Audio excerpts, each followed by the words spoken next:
So we are live on YouTube.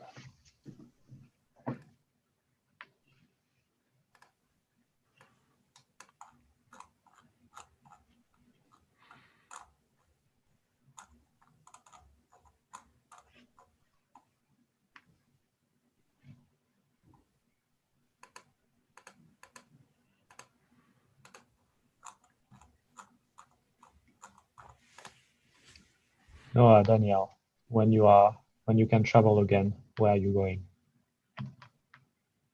Home. Nice. Tao, you haven't been to France, or did you go in summer? Yes, I went 1 week in Okay. last summer. Since then, stayed Berlin.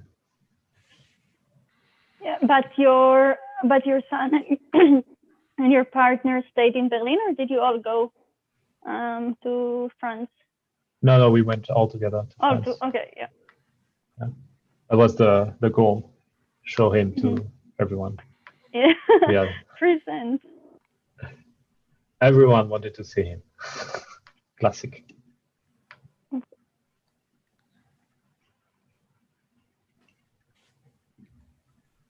And you, Daniel? Where are you going when you can? Good question. Maybe visit my sister in Munich. Like she just got a baby last week, so Ooh. that would be nice to go to, but have to wait. Yeah. How about you? I think I'll go to Brazil when I can. That's the plan. That was the plan for this winter, but I think we'll have to push it for 1 year. Yeah. I'll go to Salvador. I think it's an amazing city. It's like 25 degrees, 30. It's like a big city near on the coast, and like the water is like 25. Sunny. You can drink coconut water. Yeah. Should go.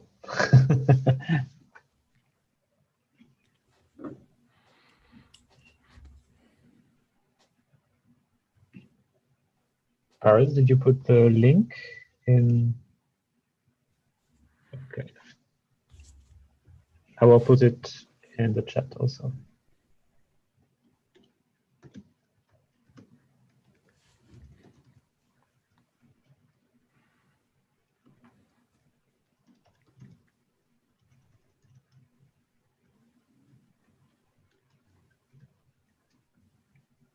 Oh, Alex is also here.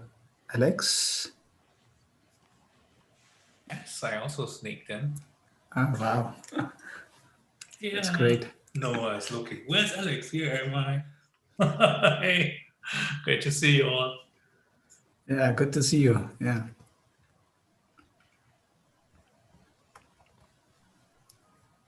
So are the events in PyData Sudwest happening online or? No, Okay. we just discussed yesterday. I mean, most of what people we know spend in video conferences all day. So we thought, man, let's not add another one in the evening. But so we decided to, as soon as we can run an in-person event again, we will like really make everything happen in like 2 or 3 weeks time. Maybe look for something in early summer and have something outside, something like that. So we said, hey, this is super agile, because when we had the meeting in October, which was in person, just before we had the shutdowns again, everybody was like so happy they could see each other in person again. And yeah. Interesting. Yeah. Also, PyData Berlin is holding up the online stream, so why bother?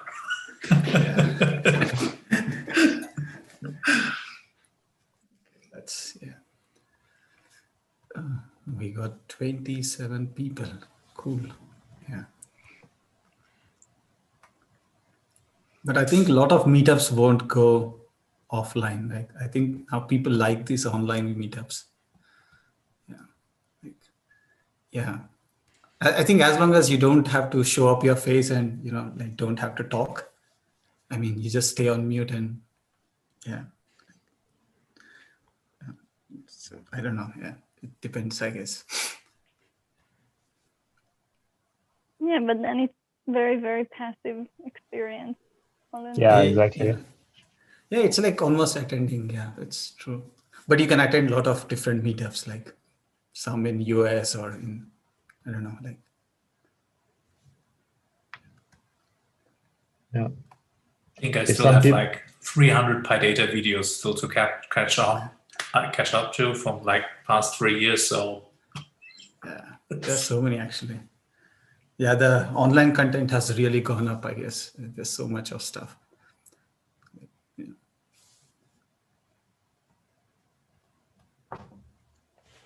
Yeah, personally, I'm really looking forward to the real, like, in-person meetup when we can.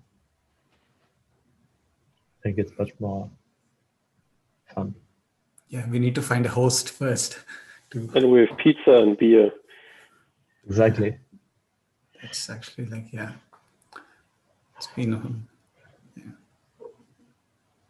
Did we start online meetups last year by this? No, not by this time, I guess. From March, right? Yeah. March. So yeah, almost a year. So.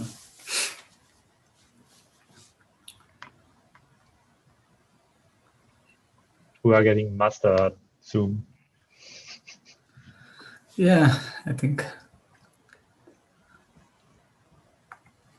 Yeah, I hope they also don't put up like the WhatsApp way that you will share your data with every other services thing. Yeah. Like, I mean, I'm pretty sure they are anyway sharing in some sense, but yeah. I think Victor can tell us more about it. I just got invited today and I just thought my first thought, yeah, thanks for sharing my phone number because I don't care about this service. I mean, we were just making fun about it anyway. So, I mean, I think we have to start like having like extra devices for this thing because there's like Slack, there's Telegram, there's like, it's like oh, it's too many. Thank you. Yeah. Okay, great. I propose to start. Yeah, we have 30. Yeah. We have 30 people, and the people can just catch up when they arrive. So welcome to PyData Berlin. So it's the first of the year 2021. So happy New Year's, everyone. Happy to see you online. Hope to be able to see one of you this year, and we'll see when. But without further ado, we'll go to the talks. But before, I just wanted to remind you about the NumFOCUS code of conduct. So we'll do the short version of it. So PyData is supported by NumFOCUS. And so as part of NumFOCUS, we have to adapt to the code of conduct. We put the link in the description, but the short version is be nice. Don't try to be offensive to other people. This is a place to connect, but be respectful of the others, and everything will be fine. And now we can start with the first talk by Victor Zimmermann about the best practices in ethical data collection. So Victor Zimmermann is a Leipzig-based computational linguist and postgraduate working as a data scientist for Königsweg. And you can start whenever you want, Victor. Okay, I'll just move a few things around. And then the half black screen is intended. Sorry. Okay, yeah. We don't see, we see something weird. We see something different from the first time. That should not be the case. Oh, okay. Now it's, okay. Does this work? Yes. Okay. Okay, yeah, I'll be talking a bit about best practices in ethical data collection. and later on more generally about ethical data science or data ethics. Yeah. I think I don't have to further introduce myself. I'm a computational linguist, but I've had increased interest in data ethics and bias in the past. So here is basically my repertoire, what I learned in the last few years about data ethics and what you can basically take away from that and what you could work with in this field. First off, I am not the most qualified person on the subject. Like, I'm an amateur in everything I'll talk about here. But not just like academically, I'm also obviously a white man from a somewhat privileged background. So a lot of the impacts I'll be talking about don't really affect me. I've not experienced real discrimination firsthand. Let's see. Oh, there. Okay. Sorry, there was a short lag. I come to this with a pretty moved point of view because I can talk about ethics and the theory of ethics and all that as much as I want. I won't really have a glance at the impact all of these policies, all of these considerations have on real people. So please keep this in mind. My view is not a singular point of reference for this, and it should not be. And no matter how much we talk about theory here, keep in mind ethics is always about application, and this, especially in data science, affects millions of people every day. So that as a personal primer. Also, I'm not a philosopher, and I probably use every theory I mention here completely wrong if you show this to a real philosopher. So also, please don't be mean about if I misrepresent your favorite theory. It was not my intention. I like this framework I found, and I think it's kind of useful to contextualize the topics I'll be talking about, but don't read too much into it if you're really deep into this, into the theoretical stuff behind it. Okay, also a bit about the content I'll be talking about. There are a few things which come into mind when you talk about data ethics, which I will not touch on that much. First off, machine ethics. This is not about self-driving cars or all of these moral conundrums you usually see in movies about artificial intelligence. It's not about algorithmic bias necessarily. I will be talking about everything that comes before this. So how can we make decisions that already minimize bias before a machine gets the chance to amplify this, starting from institutionalized change to data collection. Yeah. It's not about algorithmic regulation. I will not be giving any advice to governments here what they should and should not outlaw. And I will not talk about bullshit. So I will not be talking about fake news. I will not talk about misrepresentation of data. I will not talk about visualizations. I think there are no pictures in this presentation. So all of the things I'll be talking about have this good faith background. So everything can be taken in good faith.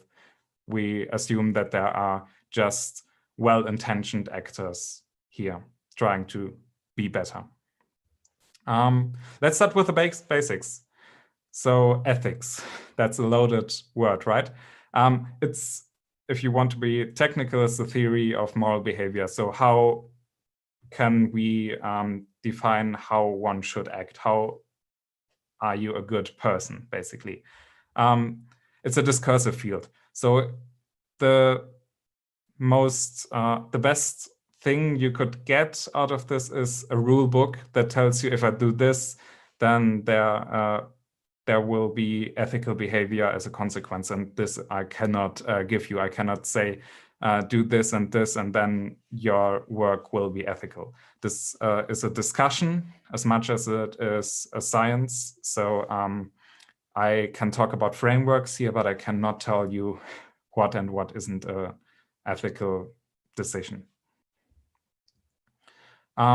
This is a quote from one of the books I used a lot in researching this.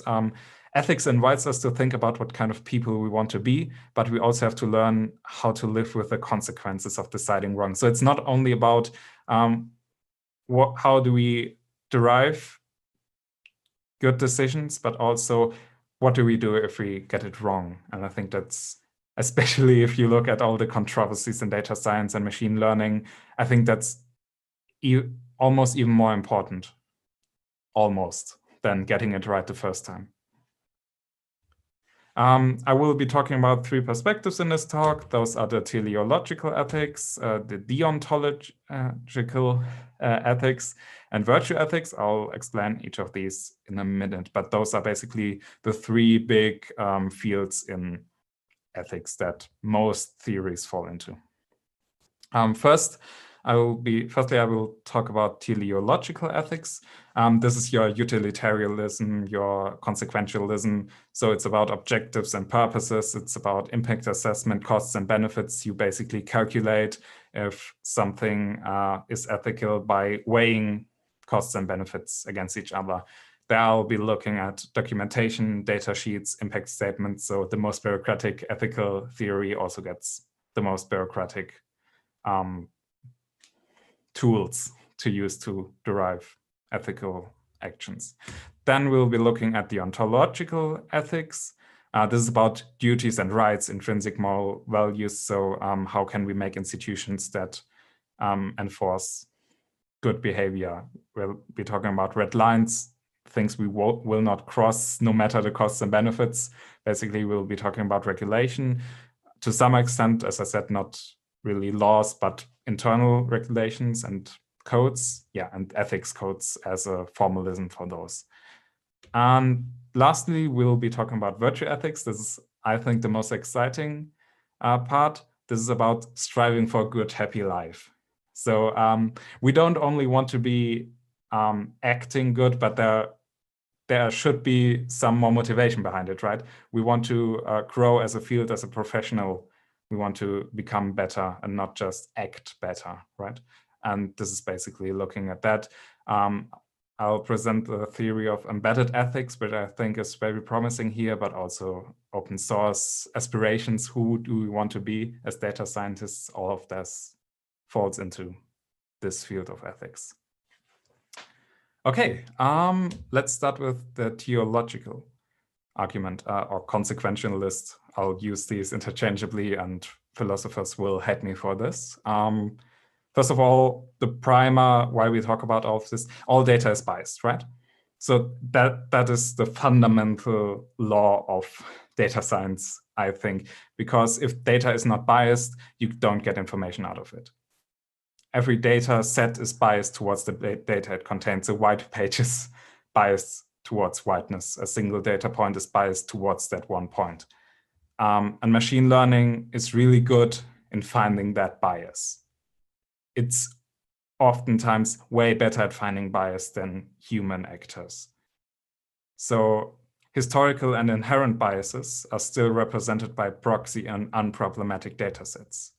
For example, newspapers come up a lot. You think newspapers are really unproblematic. They are boring. They are pretty, they are not burdened by politics, so to speak, but they are mostly written by white men historically. So there are a lot of biases that come into this through back channels by proxies. And as we said, machine learning algorithms are really good at finding these biases, despite them not being intentionally there. The idea is that documentation and transparency of collection methods can help mitigate unfair outcomes down the line. So if we are aware of these biases and if we document these biases, we can apply algorithms and we can modify our algorithms down the line better and tailor them to the biases we have and work towards mitigating them. That's the idea I want to convey here. So we'll be looking at data sheets. Those are deliberate documentation of the data collection process. It's basically a parallel to spec sheets for electronic components. So every electronic component comes with a sheet with all the information the manufacturer has about that component. And data sheets basically aim to provide the same information for data sets, an exhaustive list of parameters and circumstances under which this data was collected. The general idea comes from Timnit Gebru for general machine learning data sets, but there's also one more specific for natural language processing by, what's her name? I think Bender is the last name, Emily M. Bender, right?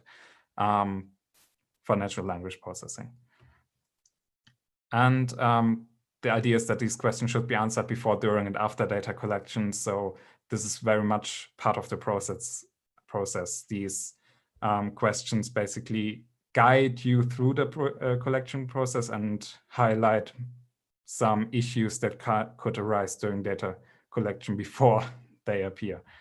So let's look at a few examples. The whole survey is pretty long, but exhaustive. So for motivation, what purpose was the dataset created and who funded the creation of the dataset?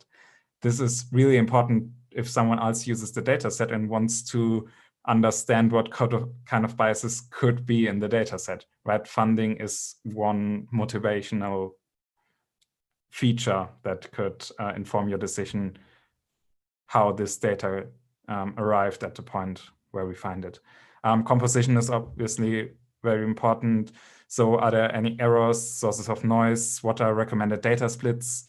So if the data is chronological, then a recommended data split would be to use each fifth or third data point. That would be more reasonable than slicing them by thirds this way, because then you would have individual time frames which are not similar. Yeah, so what is the makeup of this? And also, like data protection issues, is it possible to identify individuals would come up here. Then there's the collection process. Who was involved? Does the data relate to people again? And did the people in question consent to having their data collected?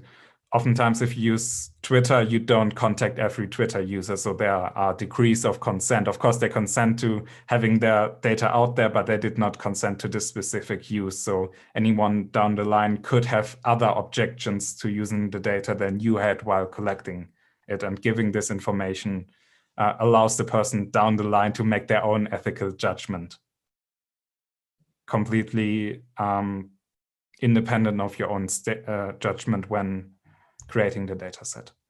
And pre-processing can introduce bias. You can provide the raw data set to compare, which is helpful information to provide. Users are also quite important. So you know your data set best, so you can probably predict best if there are any tasks you don't want your data set used at. So if you have widely misrepresentative sociological data, you might want to outline some sociological fields where this would produce very bad results, because some groups of people are just not represented in your data set, and you can't draw conclusions on the whole population. Like lots of data sets come out of university and come out of university students, which are not representative of the whole population. And this would be a point where you would mention that. Then distribution, how will this be distributed? Do third parties have access to the data? And who maintains the data? If you want to add to the data, is there a mechanism to do so? So a lot of questions, but the idea is that you have a standardized documentation for data sets, which ideally is comparable between data sets, and it asks the right questions at the right time. So you might not even think about test and training splits when creating a data set because you're not a machine learning person, or you just create data that can be used by a different team down the line. And by providing this data, by being aware that this is a relevant information to give, you at least put some thought into ethical, or at least not necessarily ethical, but just useful concerns that could be useful later down the line. It prevents miscommunication because of this. You know the data better, as I said before, so you can make sure that that knowledge is not lost. And by providing as much information as possible, you allow users to make their own value judgment, as I said before, instead of putting out fires until their standards are met. So you can anticipate some fires before they happen, just because you know the data better than anyone else, and someone else does not have to react to a shitstorm because their data did something stupid or their system did something stupid. So you can prevent fires before they happen. Something similar are impact statements. So most major machine learning conferences, for example, NeurIPS, started to ask researchers to provide impact statements with their papers. Those are similar to data sheets, just way more unstructured. So, but still consult them whenever available for your data collection, or just general tools, because some algorithms perturb data in ways that are unintentional if used for different purposes. So you might transform your data during pre-processing for one task, for one intended task, but if you then decide to use that perturbed data for some other task, there could be unintended consequences, and this would ideally be found in an impact statement. That would be kind of more complicated. You had to spend more time looking into the paper if you would have to find that out yourself. Then, okay, so much about datasheet and impact statements. Let's move on to deontological data science. Ethical data science from datasheets works under the assumption that more knowledge allows for better calculations of moral costs and benefits. Like you give more information to the decider about what they can and cannot do with your data and how the data was collected, and if this fits their ethical judgment. But it does not answer the following questions really well. What kind of red lines are there? So are there boundaries we don't want to cross, or is everything allowed if we find enough benefits to justify it? How are they enforced? Are they enforceable? Like, are there mechanisms if we cross one of these red lines? And how do we as a profession want to be perceived by clients and by society? Nobody thinks differently of any company or any project if they have data sheets or not, but that might be a consideration worth having for your team when talking about ethics. These questions also kind of guided the rise in ethics codes in medicine after the Second World War. I don't think we have to go into detail why ethics codes became kind of important after the Second World War, but a lot of bad things happened during that time that made codifying the ethics of the medicine discipline really important. And they should still guide researchers working with fundamentally human data. Even though we don't cut people open literally, we still interact with people and we still impact people's life. And that's why data science is still kind of similar to medicine in some ways. And I think ethics is one of the major ways this is true. So what would or what should an ethics code for data scientists look like? Here are a few goals that outward-facing goals that an ethics code should, or at least should consider. I won't go into each of them, but if you want to design an ethics code, you should at least talk about each of them. I'll highlight a few, like protect vulnerable populations who could be harmed by the profession's activities.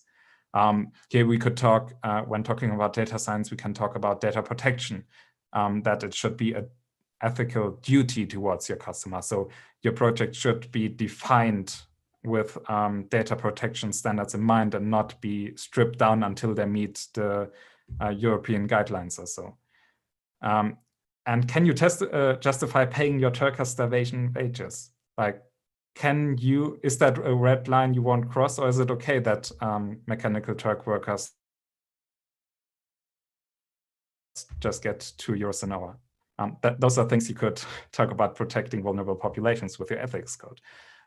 You want to establish a profession as a distinct moral community.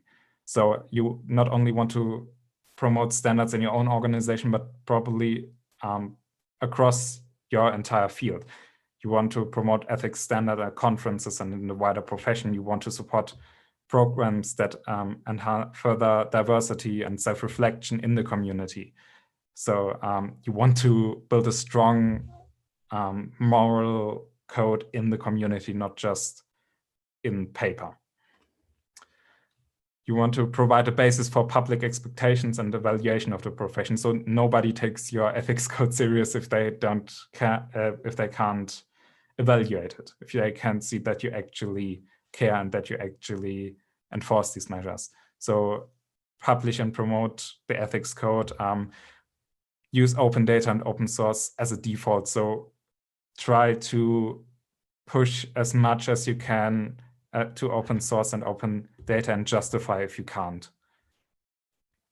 So you can basically show your cards that you're not that you are playing fairly, and respond to past harms done by the profession. So take a pick. If it's Cambridge Analytica or any other major scandal, minor scandal, there are a lot of scandals in machine learning and data science that have to be addressed and that you can learn from. So keep up to date, try to hire diverse staff, acknowledge the size of the task. All of this can be put into an ethics code to prevent at least the major hurdles that we have already seen. There are also some inward-facing goals. This is mostly about harassment, so keep the morale up in your own team. Try to work towards a common goal. Those are not really data science specific, so I skipped most of them. One of the important things is this ethics code should be under continual review. So this is not set in stone and then done forever. And you should establish a process in which your ethics code will be reviewed, and that should not be human resources. A lot of time these, like harassment is obviously one of the things where you go to human resources, but you should not delegate all moral responsibility in your company to human resources. Secondly, deter unethical behavior by identifying sanctions and by creating an environment in which reporting unethical behavior is affirmed. So are there consequences if someone acts unethical? Can someone report this unethical behavior without risking their job? And are sanctions actually enforced? And should they be enforced? Because like journalism has a pretty strong moral code, but they have basically no enforcement. So you can talk about each of these points and argue against or for it, but you should at least consider them. That's basically what I want to highlight here. No matter what project, what team, what company, you should have some ethics code that defines your values and red lines. Not necessarily so you have the document, but so you have talked about the values you hold as a team and about the values you hold about your field. And you agree on these values to some extent as a team. And I think both of these things are important to talk about before tackling any project, so you know you are on the same page on these ethical issues. this code does not need to meet every point in that list, especially if you are like 3 people, you don't need a full fleshed out ethics code. You just should have that conversation. And an ethics code should be a mission statement first, regulation second. So the goal is to make ethical decision-making a central part of the process and not just another compliance step. If it's just another box you have to tick when tackling a project, then your ethics code failed. It should be understood that this is a somewhat central part of any project. Okay. We talked about data sheets, we talked about ethics code. Now move to become better people. First off, I have a question. What is a good doctor? Like the mental image you have of a good doctor, what traits a good doctor has. I think you all have something in mind. I think it's pretty similar for each of you. What is a good data scientist? Is the next question. And I think there will not be one singular answer. Like for a doctor, he's patient, he's honest with his patients, but what makes a good data scientist? There are no real stereotypes about data scientists, and about good data scientists even less. There are few role models about data scientists. So a good doctor is not good because the profession and the daily procedures force them to be. Like a good doctor is not good because he has an ethics code or because he follows a specific checklist. He's good because of his virtues. So how do we move from these better processes and structures, which are really important and we should have, but how do we move from them to become actually better professionals? How do we become good data scientists instead of data scientists that act to certain principles? And what does a better professional look like if there are no clear accepted role models? If we don't have that mental image of a good data scientist, what can we orient ourselves to? First, there are about 5 principles for AI in society. Those are hotly debated, but I copied them from a paper, so I think at least some peer review would agree with them. Beneficence, non-malfeasance, so don't do evil. Autonomy, justice, and explicability. The last one is like explainability, but also that you are under review, that you can explain yourself and your actions. Those are closely aligned to biomedical ethics. So those are in somewhat a contrast to tech and information ethics, and I went into that before, that we are surprisingly similar to medicine when it comes to ethics in our field. But still, the gap between principles and practice is large.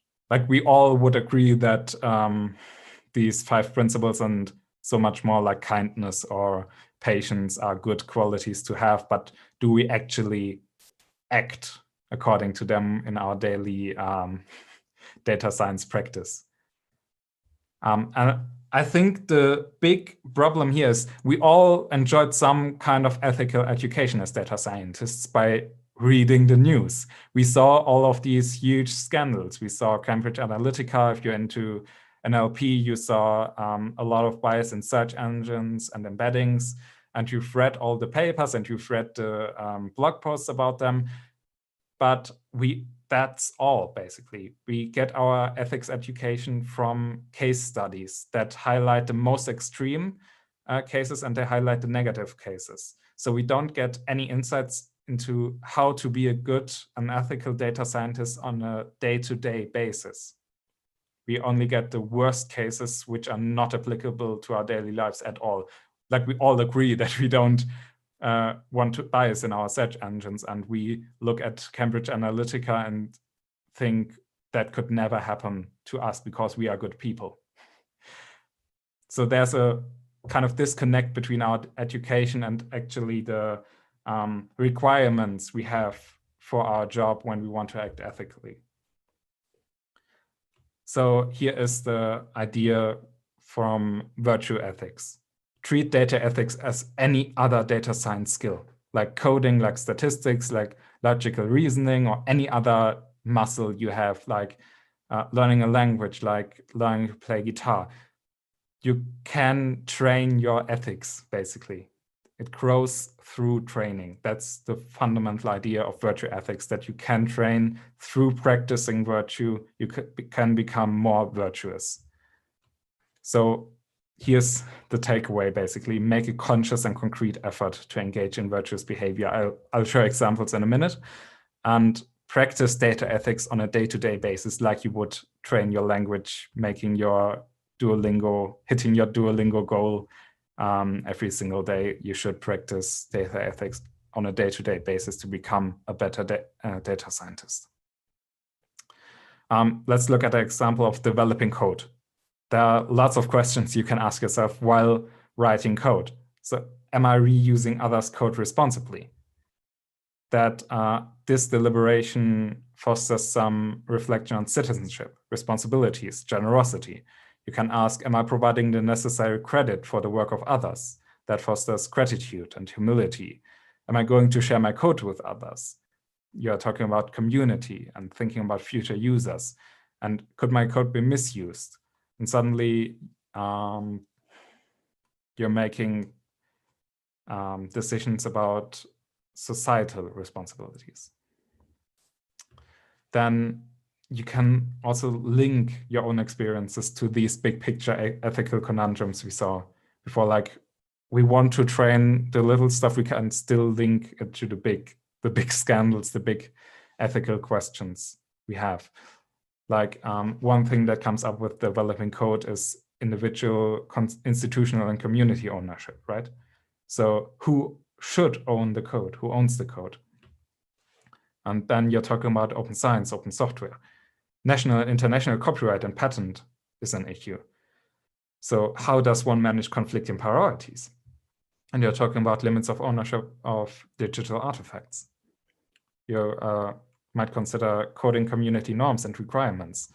So how does one manage conflicting priorities to self and communities? Again, open source. Social norms and requirements are also a topic when talking about developing code.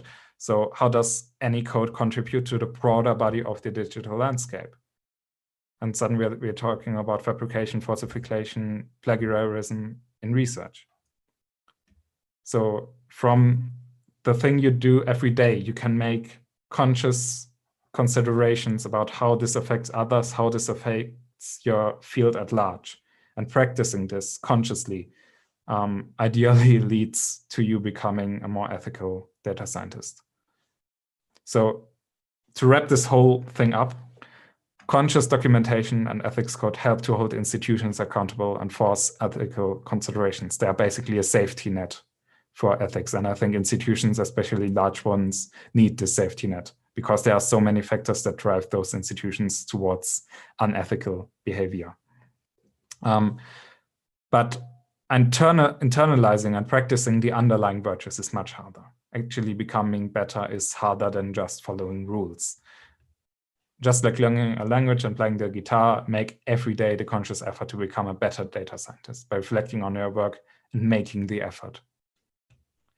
So making the effort actually means engaging in open data, reading up on the issues that come up in ethical data science, and for finding moral exemplars, so role models you can aspire to by engaging in this community.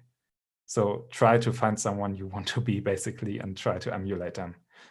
Try to become a better person by example, which is hard because there are not that many examples in our field, at least not conscious ones. You can find them. Thank you. I think that's all from me. There we go. Also, one thing, I have some further reading on the slides. The Algorithm Watch is like a German nonprofit that does really good work. There are a lot of papers here. I think Timnit Gebru and Emily M. Bender are great. I think you know them from the recent scandals surrounding Timnit Gebru.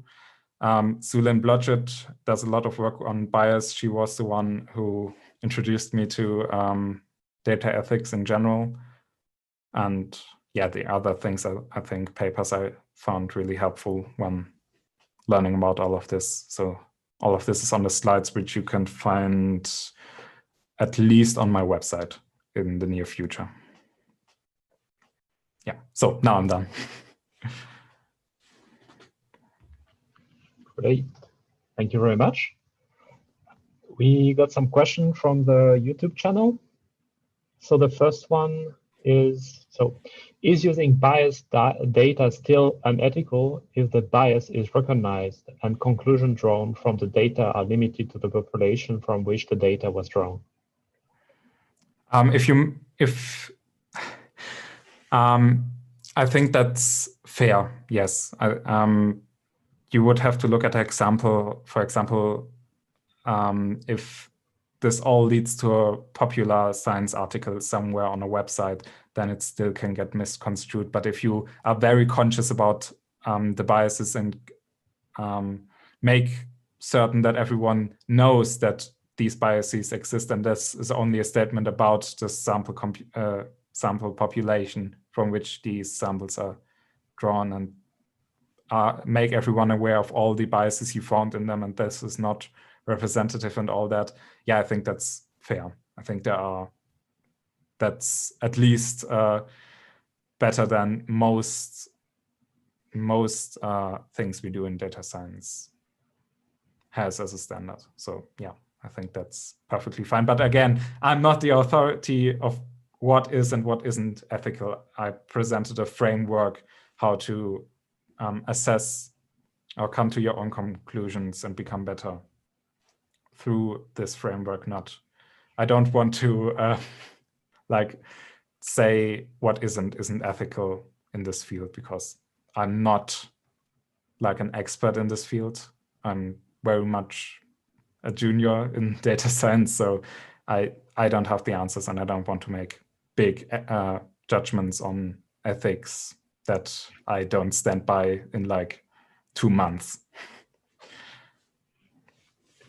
Makes sense. We got also a second one from YouTube. The problem I see is that it is very impractical to act altruistically. Sorry, I don't know how to altruistically. You know what I mean? How would we establish a trust if unethical behavior can yield in an advantage? That's a big question, right? Because we don't have we have very little oversight in that regard. We don't have much governmental regulation that forces us to be ethical. We only have each other, basically. So one thing we can do is have some solidarity within the profession, which I think we are in a somewhat good place with data science, that we can, through societal pressure, enforce some standards and demand those standards. But yeah, we live under a system that does not necessarily value ethical actions over advantageous actions, and this is a big problem. This is why I don't want to get into government regulation here, because this is a whole can of worms. And yeah. Great. Thank you. Another question also. Speaking of ethics, how can you address trustworthiness in the model you build? Could you repeat the last part? How can we address trustworthiness in the model you build? What was the last word? I didn't get the last word, sorry. Building. In the models we build? Yes. Oh, sorry. Documentation. Yeah, sorry. I think that documentation and transparency helps. Like if with the current, I know it's not a model, but with the Corona app in Germany, it helped that the whole code was online and that a lot of professionals looked at the code and said that it was top-notch. So if we can have some transparency in the models we build, and if a lot of people can look at them and see how they are used, then that builds trust. Of course, if everything is closed and we only talk about a model and don't show it, that's harder. And you have to move mountains for your institution to earn that trust in other ways through community engagement and so on. So you as an institution can be trusted to, even behind closed doors, work under ethical guidelines. Yeah, but trust is a major issue.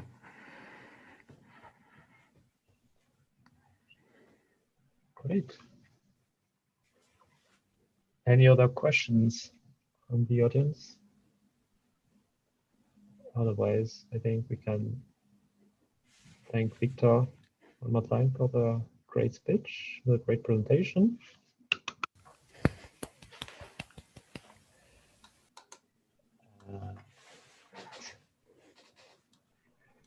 Okay. So I propose to have a 1-2 minutes break before we go to the next talk.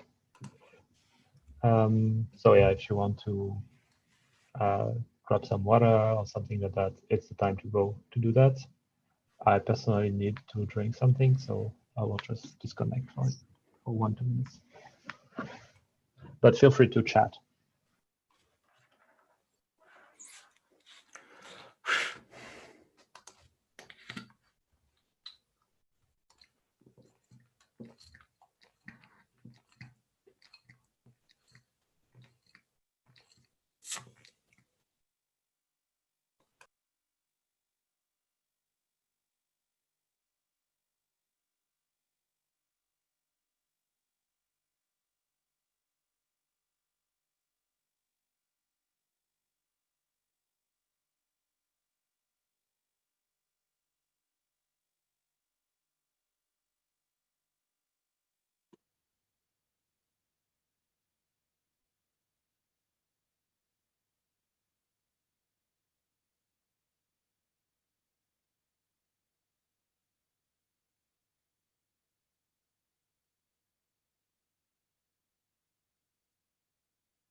Oh, do we still have everyone?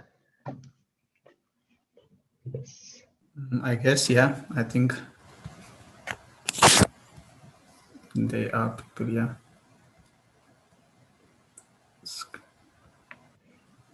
Do we have some people from America? So North or South America?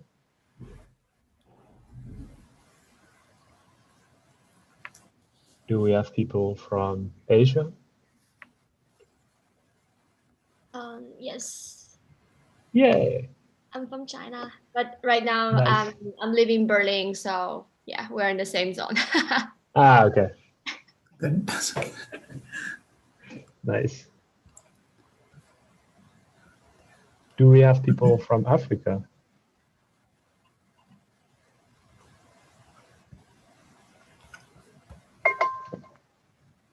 Nope.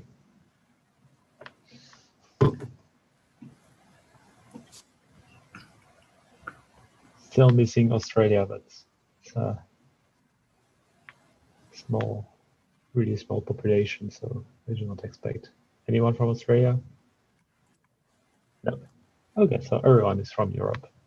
I'll prefer not to tell. Okay, so let's go for the second part. Or if someone wants more time, we'll start now. So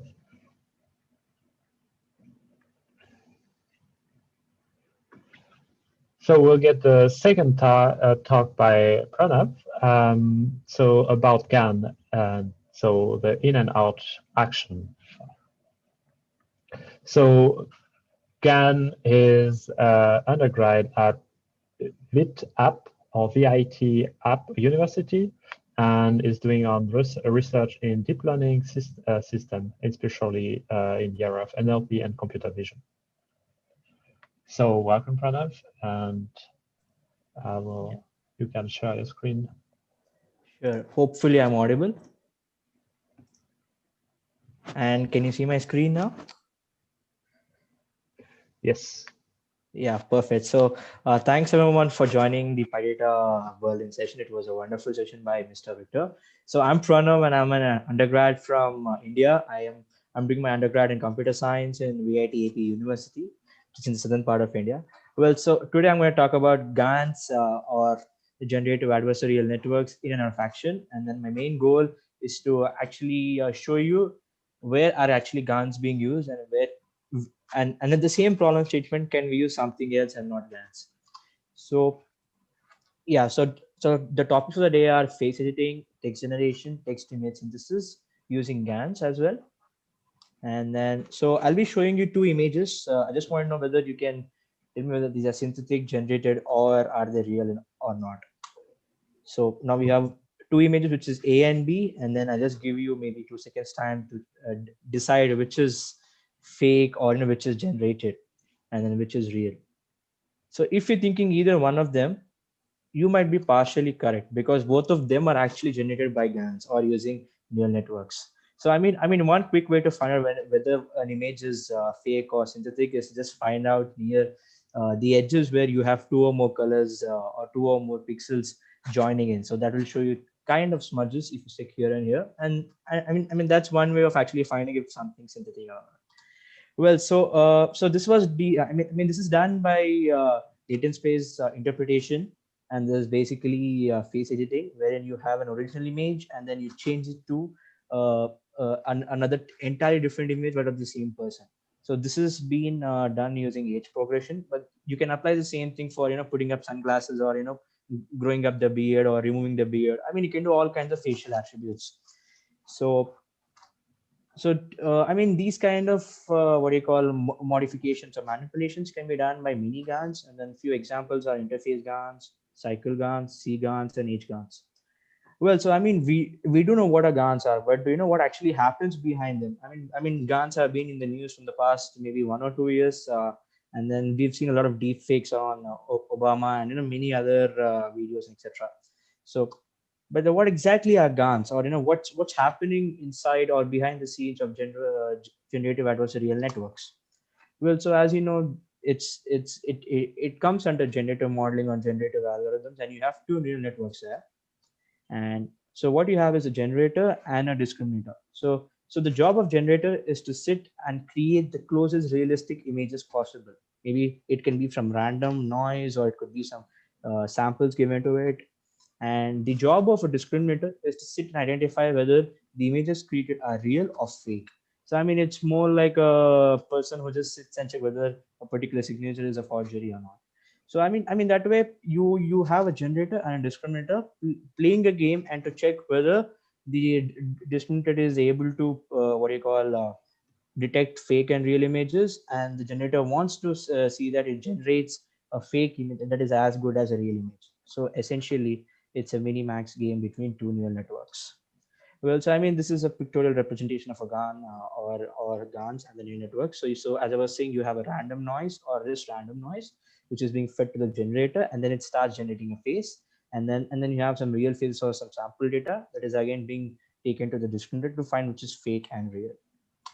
Well, so and for the math nerds, I mean for the math guys and the nerds there, this is an equation. I mean this is a very popular equation, or this is the main equation which is the essence of what happens behind GANs, which is I mean the first part of the equation, which is the log of d of x, and then it's an exponential which is happening, which shows that the log probability that d correctly predicts real data x are real, which is so the discriminator d checks whether it can predict the data real. I mean, the data is real or not, which is true positive. Like, can it actually tell, okay, this is a real image, and then I'm detecting it as a real image.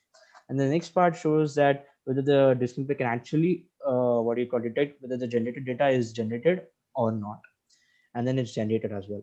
So that's the that's what happens behind the scenes of GANs, right? So let's talk about face editing, isn't it?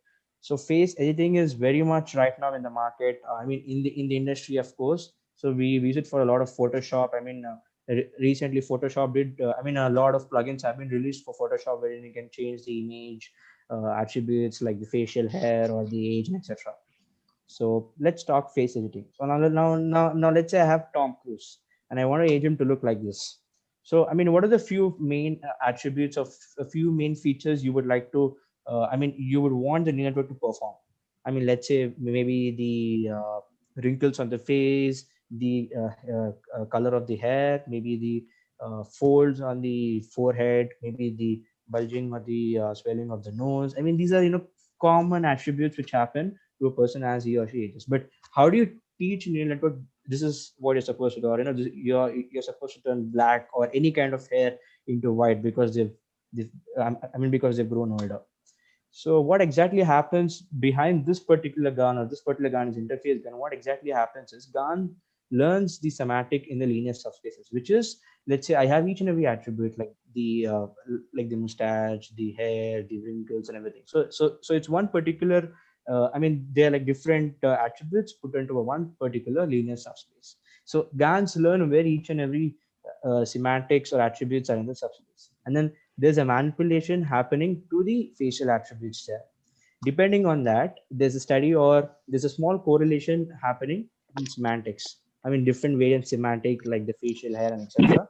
And then once you're done with that, then you go for distangling them, or you just what do you call separate them. It's like I separate the mustache from my face into an attribute to the, or it's a separate vector.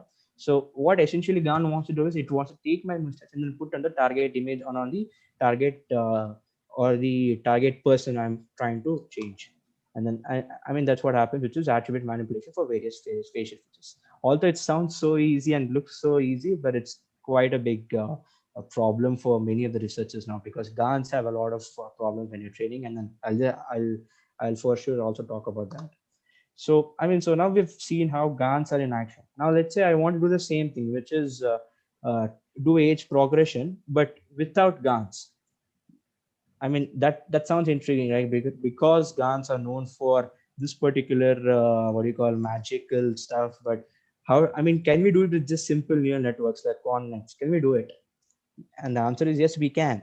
So this is another method which has been proposed by quite a few scientists in China, and the name is deep feature interpolation. So the other one we saw was latent space interpretation, because it's taking the attributes from the latent space and then trying to paste it on your source or the target image you want to change the features for. And this is interpolation. So essentially, as the name suggests, it is interpolating the features from the coordinates. So, and then this can be implemented using simple VGG 19 neural network.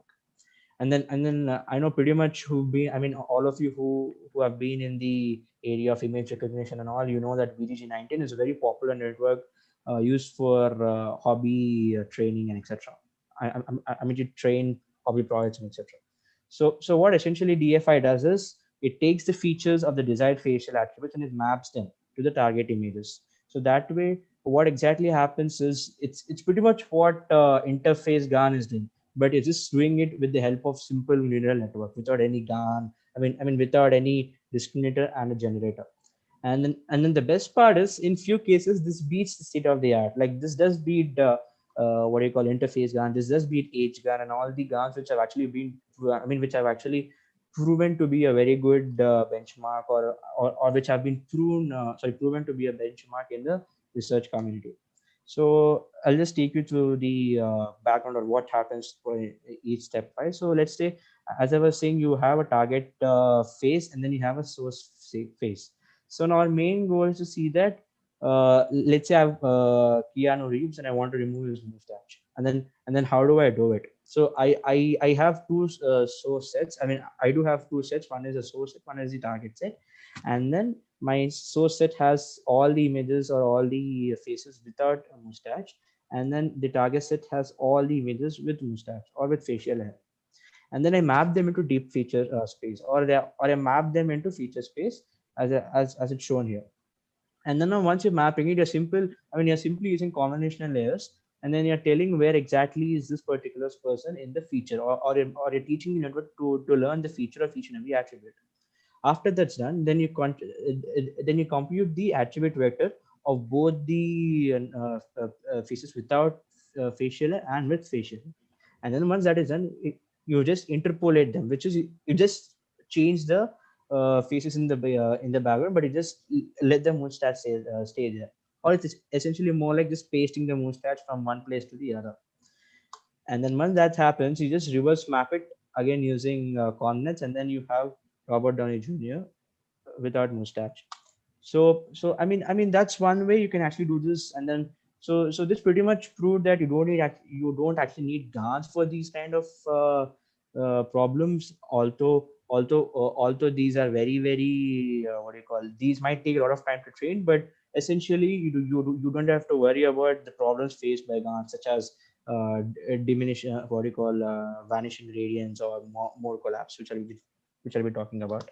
So this is one example of how DFI can actually be used to age a woman. So as you can see, there's a wrinkle, there's a change in the eye structure and etc.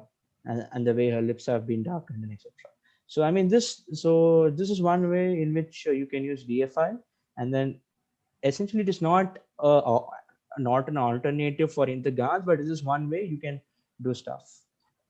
So yeah, but sometimes GANs seem to impress and disappoint at the same time. So although you're using GANs, and it's a very good way to generate what you call synthetic data or synthetic images, they do seem to what you call disappoint us sometimes.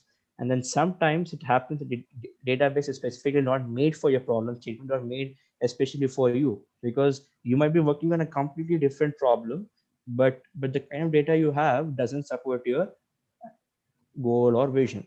So phage aging doesn't yield the kind of output expected. Sometimes, though it looks well, though you have a lot of wrinkles, or though the image has a lot of facial hair, it doesn't feel real logical. So let's say, I hope you can see the video wherein if you just see my face, you can recognize me at this particular point in time, or this particular point in instance. But once I go a bit younger, I don't think you logically can correlate is that my face or not, because this particularly happened because the train data I used was or the celebrity database, or the data set, which had a lot of what do you call, American and European actors than the Indian actors. So the facial structure changes, the way the person look changes, and everything changes, including the color. So that way, the GAN failed to actually failed to create an younger version of me, whereas it did quite seem good when it was going with the other foreign actors like Whit Marlin, Chris Evans, and Paul Walker. But again, there was a small problem with Gal Gadot's face as well, when maybe she might have. So this is one basic problem which GANs face, because it's again all about your data, the way you're using it. So again, what have you noticed? Although the transformation looks real, relatively logical, does it feel legit, or does it feel real? Like, can you tell, okay, Pranav is going to look like this in future, but is he looking like this when he was young? You can correlate, right? Because as you grow, your facial structure changes the same. Maybe the way your what do you call, attributes remain the same, but the structure remains the same, right? So again, it's maybe in few cases younger versions do seem real, but have you observed the others again? So this is because a small ratio of Indian and foreign faces causes this particular problem in dance.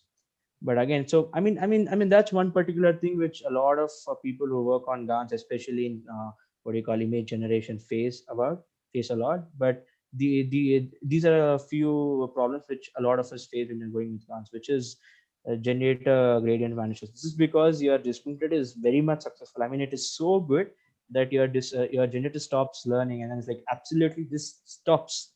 So after that, most probably this happens to a lot of people, which is the number of samples generated very less. There's no diversity, there's no what do you call, different samples, what do you call, output coming up. So that way there is no proper diversity in the samples, and this way the whole system collapses, or it's called as mode collapse. And then the other big problem is non-convergence, which is model parameters do not converge. They oscillate, but they still, which is the loss function, and the other one, they do not converge. They just go parallelly. So that way, this is a very big problem which a lot of us face when using GANs. So I mean, now we've talked about image generation and image synthesis. Let's talk about text generation. So I mean, a lot of us who've been working on NLP know about LSTMs and then transformer models, isn't it? So now what you pretty much know that depending on the softmax function, you predict what is the next word which is to be what you call coming in the sentence, or you predict based on the probability which word is supposed to be what you call inserted next. But the biggest problem here is all of us know that the next word is what I call is chosen with respect to probability, and this is a non-differentiable operation. But when talking about GANs, we essentially back propagate. So the loss determined by the discriminator is supposed to be is supposed to go via non-differentiable picking. But the biggest problem again here is backprop is dependent on differentiability. So when you have a non-differentiable function which is supposed to go using differentiable operation, there's this clash. So it doesn't happen actually. So this was solved by a few scientists using reinforcement algorithms and policy gradients, which sounds really cool. Again, it's again very difficult to implement. See, I mean, so right now there's a paper called SeqGAN or sequence GAN as I call it, and then you have a generator which produces discrete tokens of text. I mean, as you know, you first embed the vector and then you convert it into a 0 1 call. I mean, a matrix, and then you have a descriptor which provides a reward for every generated sequence, which is like let's say I have a word, I generate a sequence for it, like I finish up with the sentence, and the descriptor gives me a reward. So this is done using a set of policies or a set of policy gradients. So this is an example of how it looks in sequence GAN, which is you have a generator with the true data, and it keeps on training it and sends it to discriminator. Here on the other side, you have G, which is the state, and then you have every state has an action, isn't it? And depending on an action, it finishes using something called as Monte Carlo search. So what Monte Carlo search does is, let's say I have a prompt call as he is, and then it fills with the other blank, he is a good boy, or he's or he is a Superman. So these are different ways it can fill up the sentence, or it can fill up the sequence. So on every generated sequence, there's a reward being sent back to the generator which is the policy gradient here. So this is a sample output I've done using CGAN, which is, as you can see, although grammatically it looks correct, but there's no continuation from one sentence to the other. I mean, the story does not see this what I call stay the same. There's a very much difference in what's happening here. For example, it's talking about League of Legends here. Again, it's talking about a completely different thing. On the other side, it's talking about guides and etc. So I mean, there is one thing which is again a problem with GANs. Is this very much depends on the kind of data you're training it with and the kind of policies you are trying to put up. And then, so I mean, right now we have discussed both text and image synthesis. So now let's talk about text to image. Like, what if I can train a neural network with just giving it some text and then having it generate an image according to that? And I'm pretty much sure a lot of us have seen the wonderful model, shown by OpenAI, which is DALL-E. And then this was, again, this is based on DC GANs or deep convolutional GANs. So again, deep convolutional generative adversarial networks is the full form, as you know. And then, so essentially, again, so everywhere in GANs, you have a generator and a discriminator. That's the basic rule of GANs. But again, the way you arrange it and the way you process data which is going through it completely changes. So coming back to DC GANs, we have a generator. And then you have a convolutional transpose layer. So although you have a convex, it's just exactly reverse, or it's a converse of it. Sorry, or it's a transpose of it. And then you have a discriminator, which is a normal convolutional network or a layer. And then so this is the main architecture behind DALL-E, which is built by OpenAI. And then pretty much most of you who are in the community must have seen the kind of results DALL-E gives us. So it's also called as transformer language model because it has text embedded into each and every sample being fed through the neural network or the GAN. So again, this can be used to regenerate any missing portion from the image.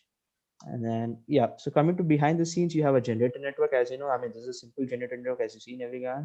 And then you have a discriminator network again, which is again as simple as any other GAN. But the catch here is you embed a particular text with the image itself.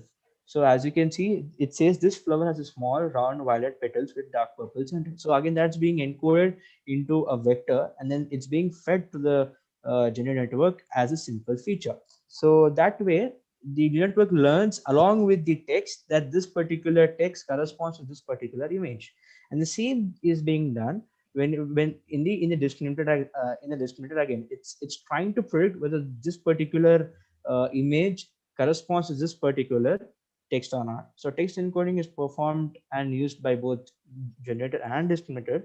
What essentially happens is, as I was saying, text encoding happens when it processes the particular text into a lower dimension, and then and then feature maps to the image of the comment. So I mean, see, this is a very small process, but the way you implement is very difficult.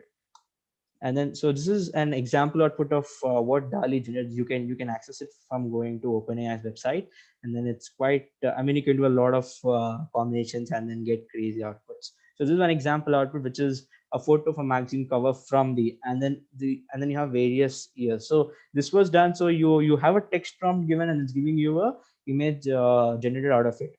So I mean, this was done entirely using DC GANs. You can read the paper as well. It's publicly available in archives. And then I'll show you another example. So this is a photo of a film from various years, or maybe from the 90s, 50s, 60s, 70s, and 80s. So this was entirely generated using DALI.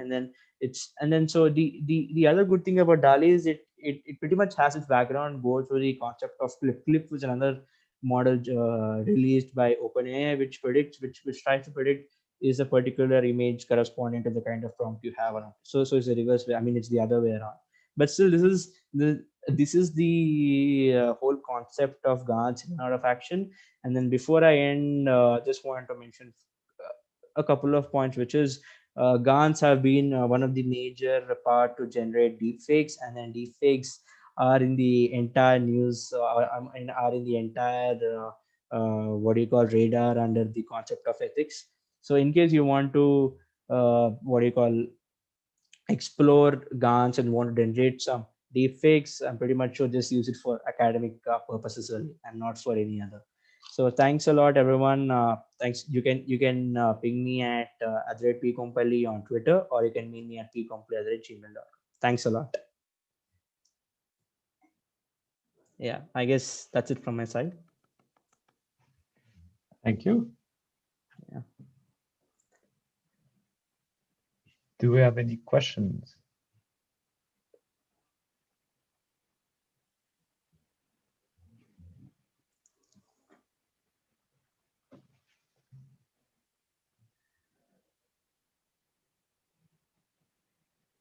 Do we?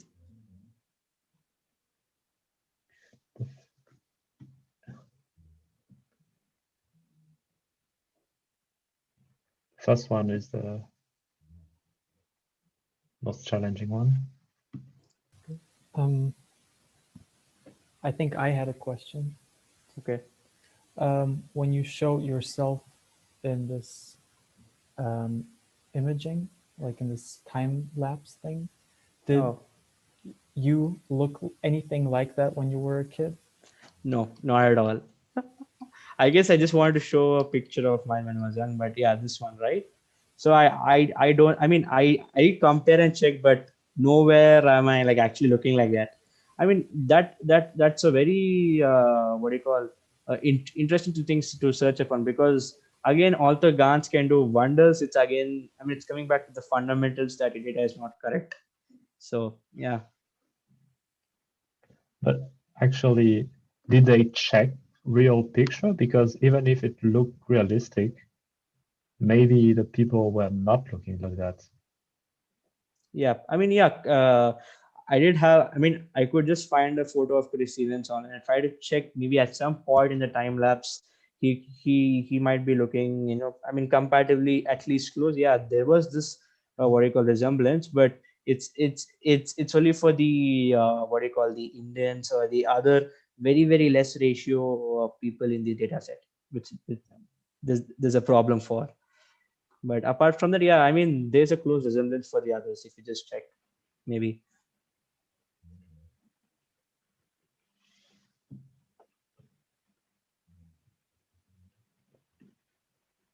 Great. Yeah. So I have a question on this Sure. text to image thing. Is it an open source implementation, the DC GAN? Yeah, I mean, right now, I mean, OpenAI did not release it for what I call general purposes the way they did for GPT-2, but I've seen quite a few what do you call reverse engineering codes, or I mean, people have tried their best to use DC GANs to build these kind of stuff, but OpenAI, they haven't done it open source as of now.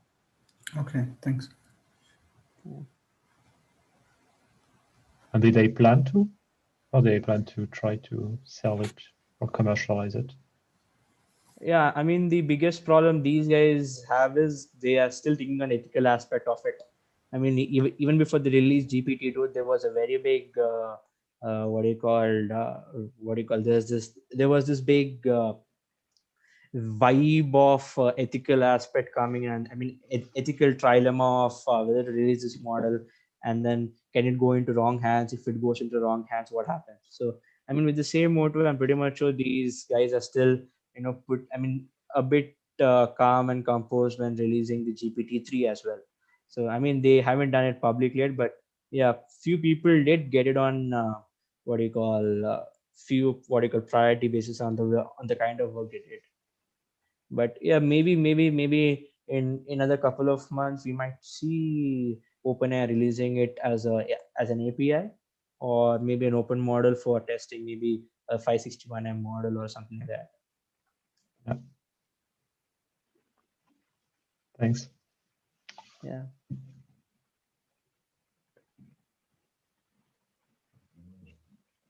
Okay. So if no one has more questions, then I will say thank you, Pranav, again for the great presentation. Thanks for having me here. And I will stop the recording and the YouTube live also.